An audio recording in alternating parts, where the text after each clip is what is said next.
For all things outdoors, listen to the father of two, the Jesus-loving TV show hosting hairy, true-blood American redneck, Ben Cole. And listen to the outdoor filming, chef cooking, chocolate milk drinking, John Weissmuller. And we are Rooted Podcast. Have you ever wanted some high-end products out in the woods? Look no further than our friends at R.W. Coolidge. They make duck straps, they make bags, they make gun cases. Whether you want canvas or leather, they got you covered. So for this hunting season, check out R.W. Coolidge for all of your needs. Hey there, Ben. How's it going, man? going good, buddy. How are you? Dude, fantastic. Just had a great Christmas with the fam and, ate too much and just had a good time. You know what I mean? Hey, we had the same thing. We ate way too much. Santa was good to the youngins. But Perfect. we're here today to talk about wolves and the new reintroduction to, was it some park in Colorado? Is that correct? Yeah, I mean, I don't know if it was a park necessarily, but it was somewhere in Colorado for sure. They introduced some gray wolves back into the wild, and it's got some people fired up, especially out west. Yeah, I would say it's definitely got its pros and its cons, right? I mean, reintroducing sure. predators back in to the wild, not knowing exactly what your elk and whitetail, bison, moose numbers are. There's a lot of concerns with that. I mean, why do you think that they did that? Why do you think that Colorado released those wolves? Well, if you listen to like what the agency says, they just want the wolf number up. One, just for the sake of having the number up, but their kind of point of view is that it'll bring up the predator number, right? And then that'll kind of help balance the herd of elk, deer, kind of animals in that family. So, in one aspect, I guess I could kind of see it, right? Like I get their train of thought there. For me though, I just think that wolves have such a big impact on herds. Like, it's nothing like a coyote has on a deer herd. I think a wolf does significantly more damage to a herd.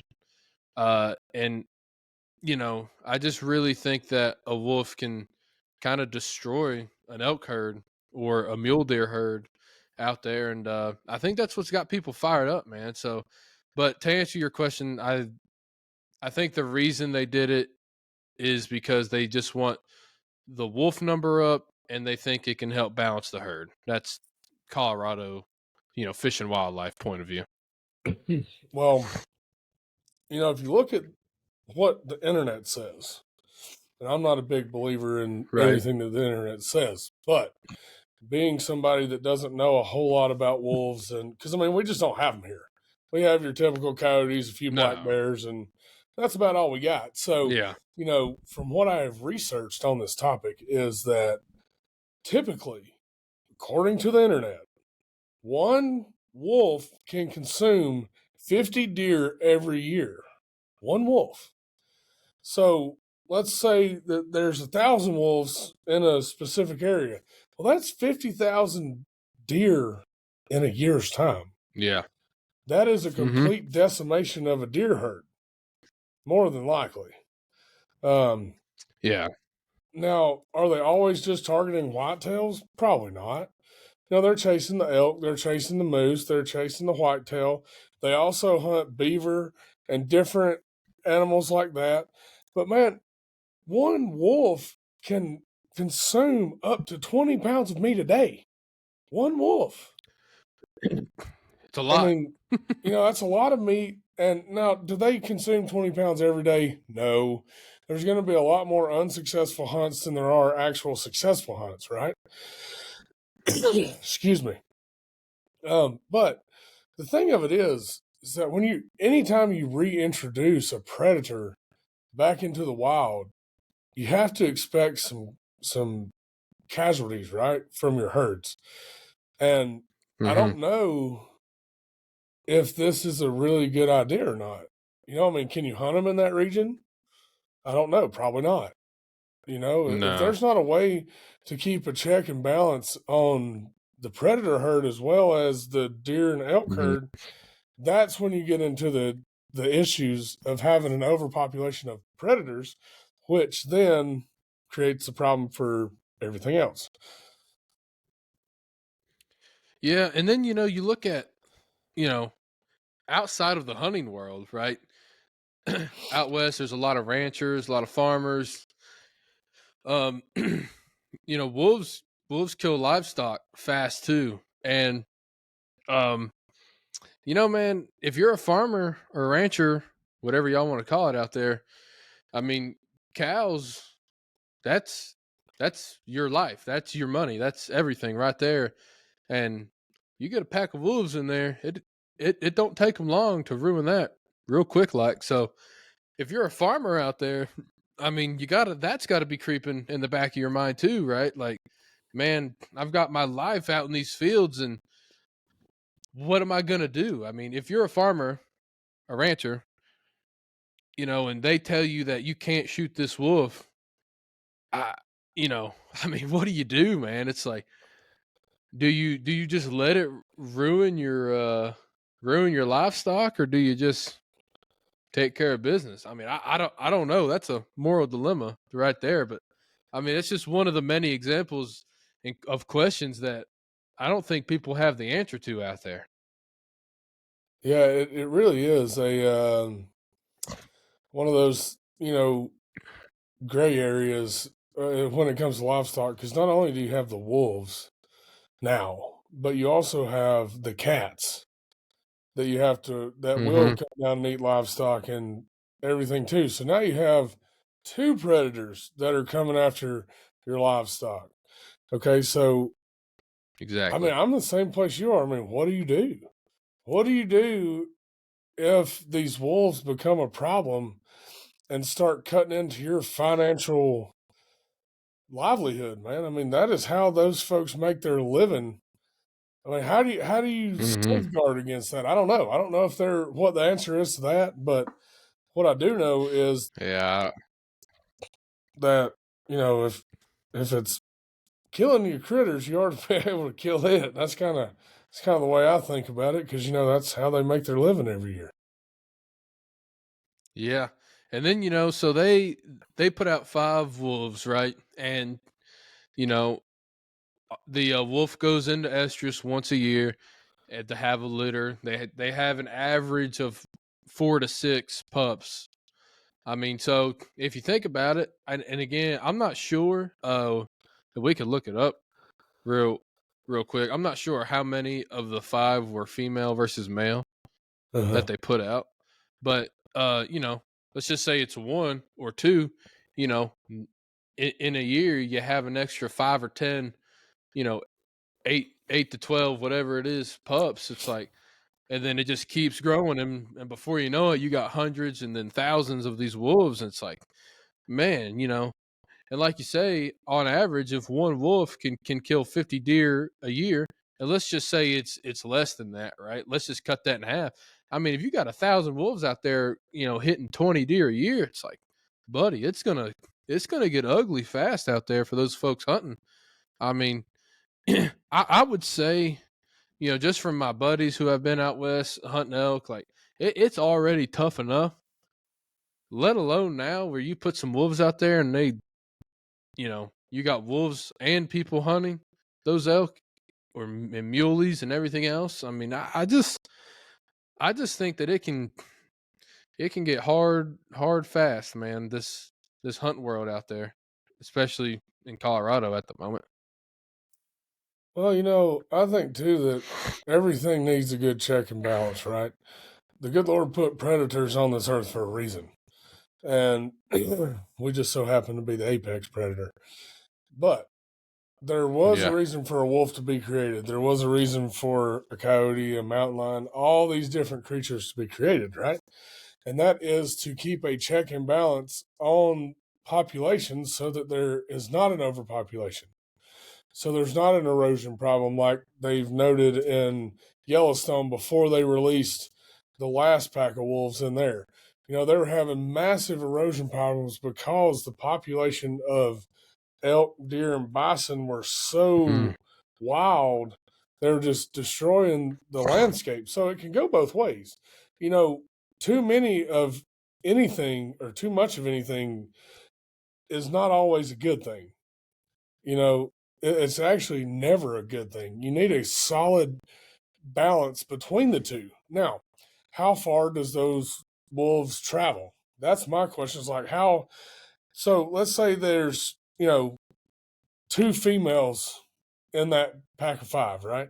They give birth to 10 pups. Well, now you're at 15 Hmm. dogs. So where are they going? How far are they traveling? Are they going into other states or are they staying local? Because, I know that Yeah. a mountain Well, I lion, mean, a mountain lion will travel up to like 300 miles, I believe is what their territory is. I could be totally wrong, but I know mm. it's not a real short, small territory. I was looking here, just doing some googling.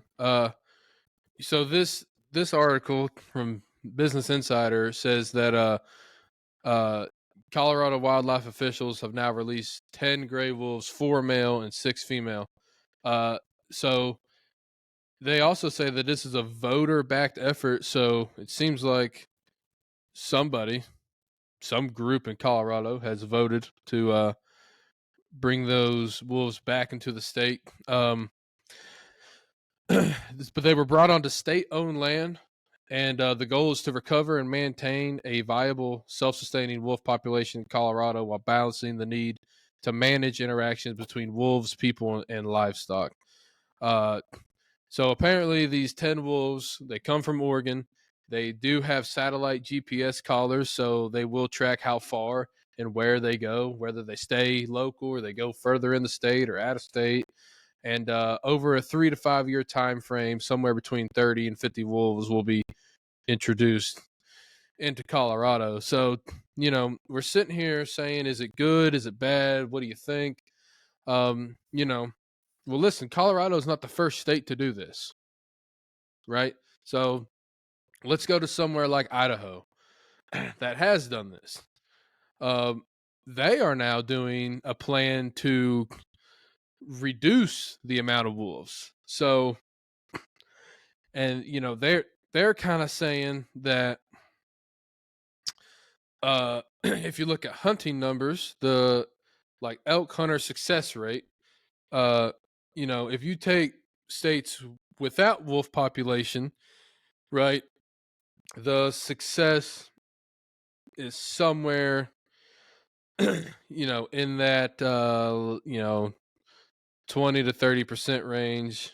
Where if it's with wolves, it's it's it's lower. It's in that like 15 to 20%. So, you know, I don't truly think that this whole wolf thing is something to be scared of per se, because you can still, you know, kill elk, but I don't know if it's gonna do exactly what Colorado's hoping. And maybe I'm totally wrong, but I, I'm I'm just seeing the potential, right, for negative things to happen, like cattle getting eaten or sheep. People own sheep out there, uh, and then obviously the herds of elk and mule deer and whitetail, and uh, So as a hunter, I obviously we want the most amount of animals to go after, and I think these wolves are going to put a dent in that. Yeah, I mean, we want healthy herds, but we also don't want them to be overpopulated to where they get scarce on food, number one, and die horrible deaths with, malnutrition and starvation.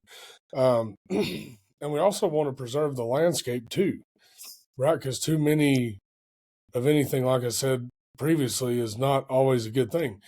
But I think if this turns into an Idaho situation, the deer and elk population are going to dwindle quickly because of how dominant a wolf is.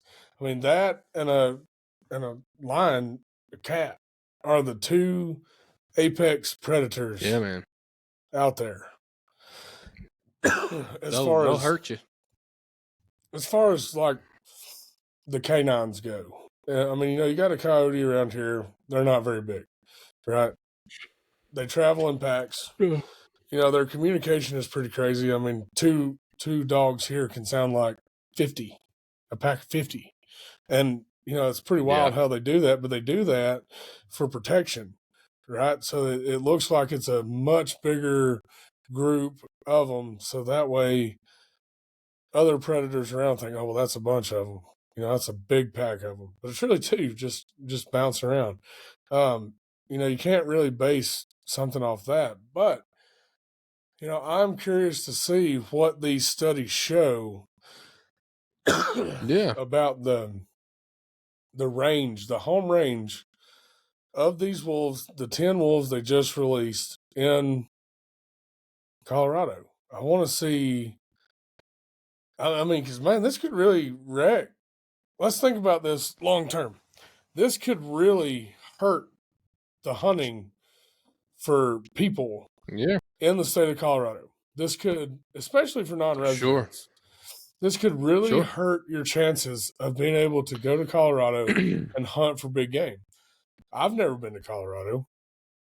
Always wanted to go elk hunting, but if these wolves are in, let's say, 5 years, reduce the population to a point that is not good, then guess who gets booted first? It's the non-residents.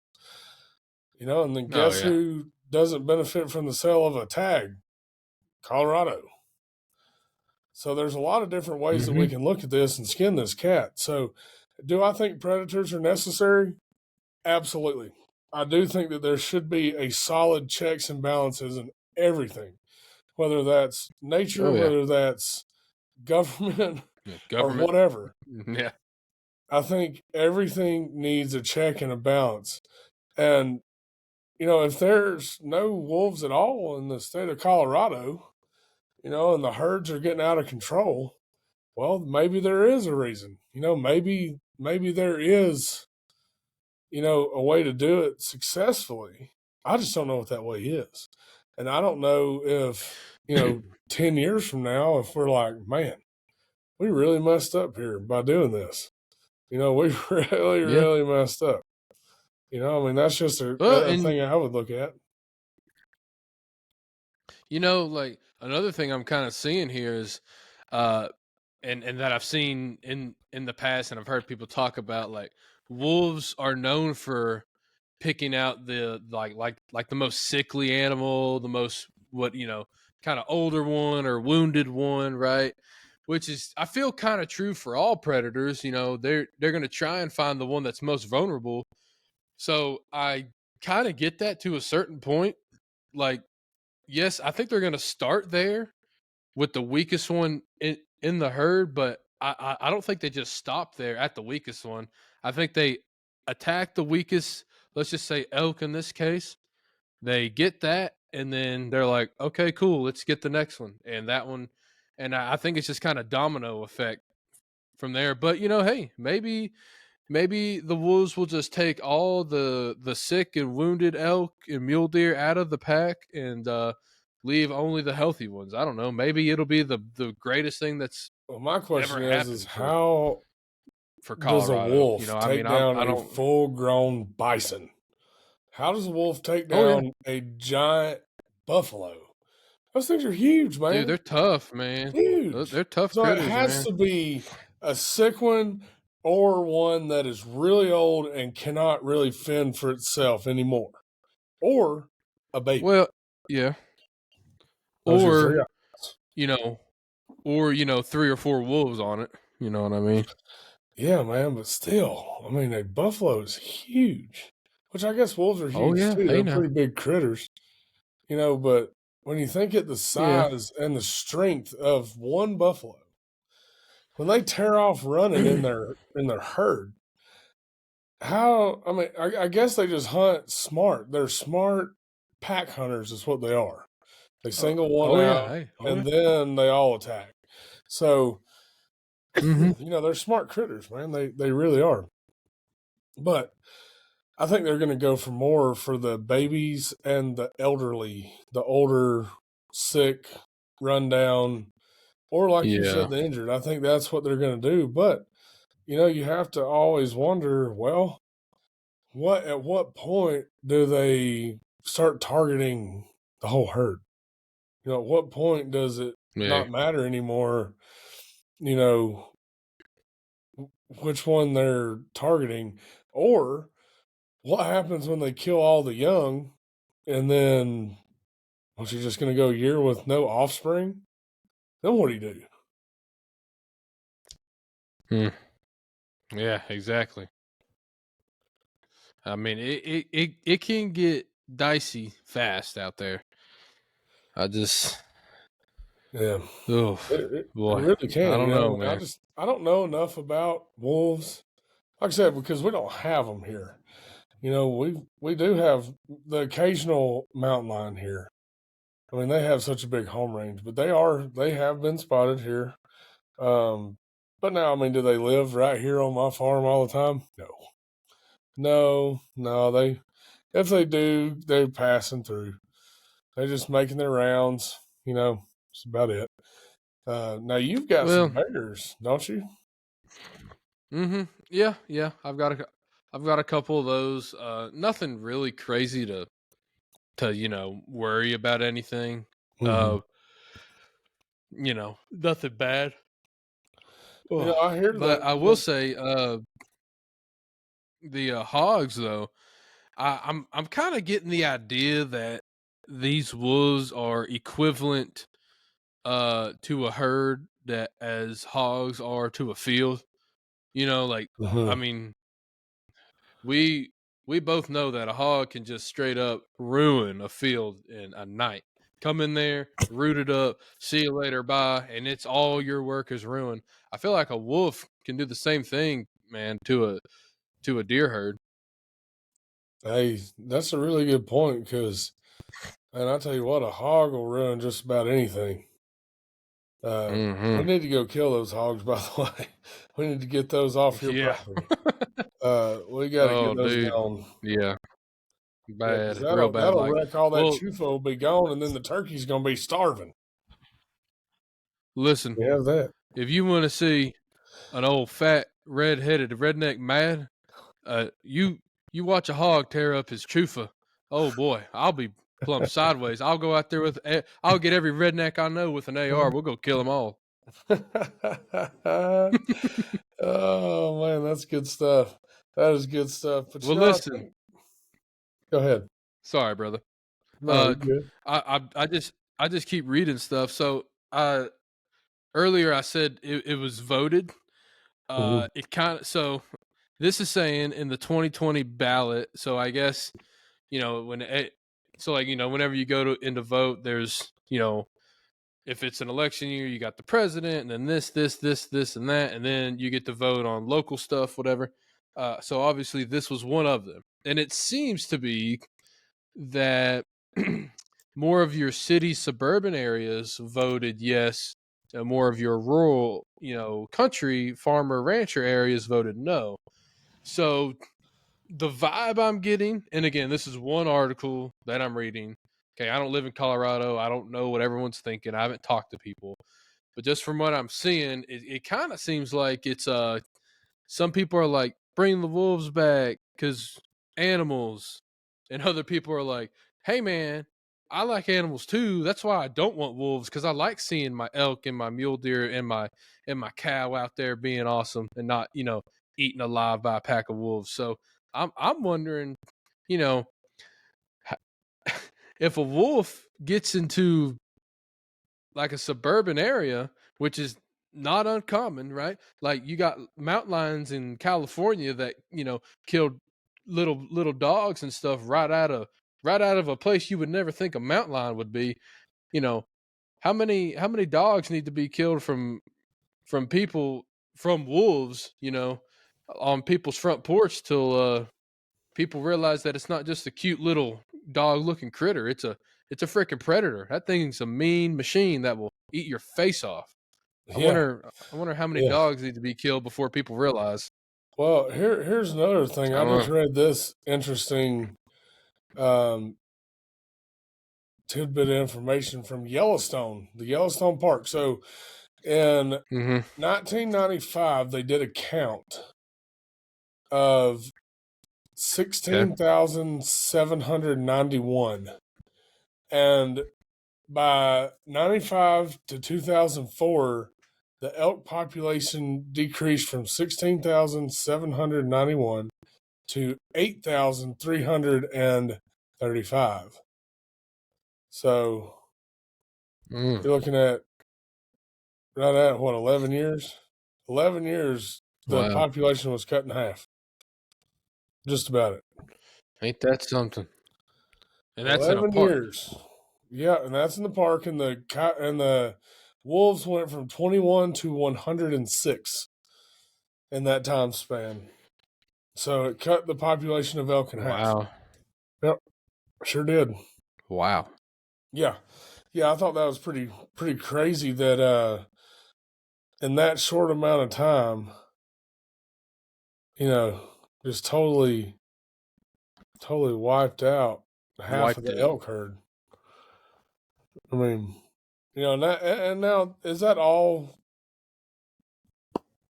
for the wolves? I don't know, because there's grizzly bears, there's a bunch of other things in there too, that go against this stuff. But I will say, when your wolf pack or Mm-hmm. herd or whatever they go by, when it goes from 21 to 106, you have a lot of wolves, and you're there. The population is just going to suffer from it because you got wolves, you got bears, you got mountain lions, you got all of it in there.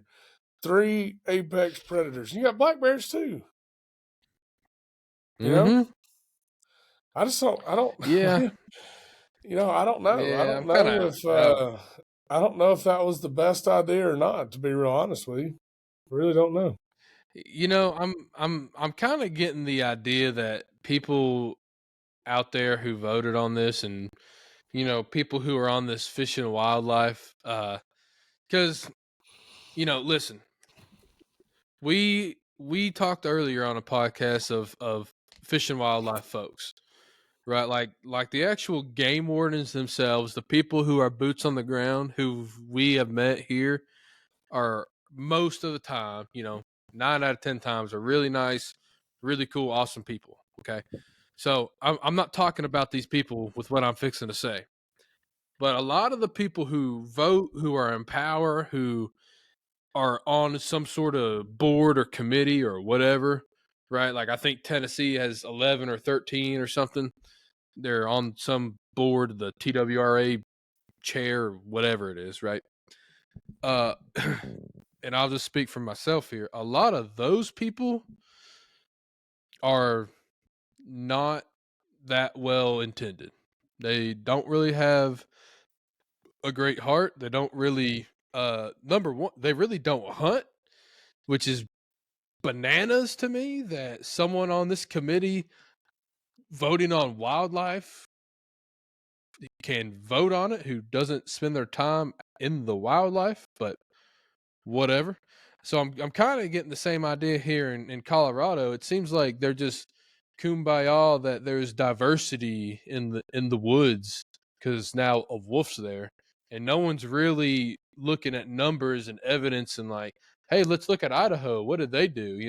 Hey, let's look at this other state's number. You know, I'm kind of getting the idea that they just wanted an extra animal in the woods and didn't really look at every angle. No, you got a good point there, and I think if you're going to introduce a predator, you got to be willing to take the predator out.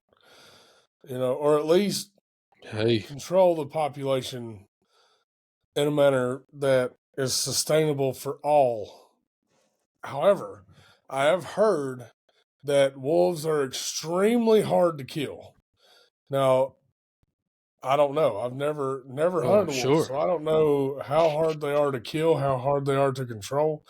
But I do know that there is probably somebody out there that can handle that population pretty good, or a group of people that can handle that population. So I think that's really what you got to focus on is, hey, let's make an effort, a valiant effort to monitor this herd or Hmm. pack of wolves, see what they're doing, see how much they consume, see how quickly they reproduce, see how far they travel, and is there a need to reduce the herd of wolves based on elk numbers, mule deer numbers, all the game animal numbers?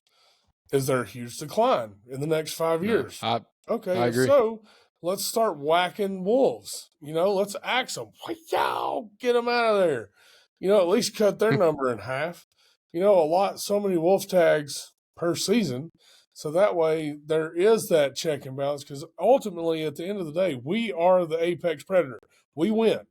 Not every time. There are some times them old critters will get one over on you, but majority of the time we are the winners Y'all watch out. of that.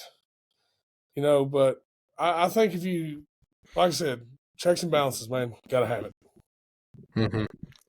Yeah, man, I totally agree. And again, I I don't know if this is going to be great or terrible for Colorado. But just going on instincts and just first impressions, I'm kind of getting the idea that it's probably not the best idea. But hey, time will tell. I do like that they put the collars, the GPS things on the wolf, so they can get all the data they need, all the information, and hopefully with all that data, they can make great decisions moving forward. And all in all, I think we all have the same idea, right? We want to have a great wildlife herd, a great ecosystem, and I think that's what's important. Is just we all want the same thing, right? We want healthy, beautiful animals for the future. So hopefully, with whatever info comes with these wolves, we can make decisions to let that happen. Yep, I can't agree more. You said that very well. I think that, that's what we got to have. We have to be willing to reduce the number of predators when that time comes. Instead of sitting around thinking, Mm-hmm. oh, well, it's okay, they'll handle themselves. No, they really don't. They're just going to handle everything else. So, like you said, let's do that and be ready to take them out if we have to. Well, folks, that's all If we for this need to. episode. Thank you so much for tuning in. Look, we have a brand new store that has opened with all the merch Check. for Rooted Television and Rooted Podcast. Go to our website and click the shop button. You can find all your stuff there. And don't forget to check us out on Instagram, YouTube, and all the other social media platforms. Thank you guys for listening. Go buy your merch. See ya. Redneck out.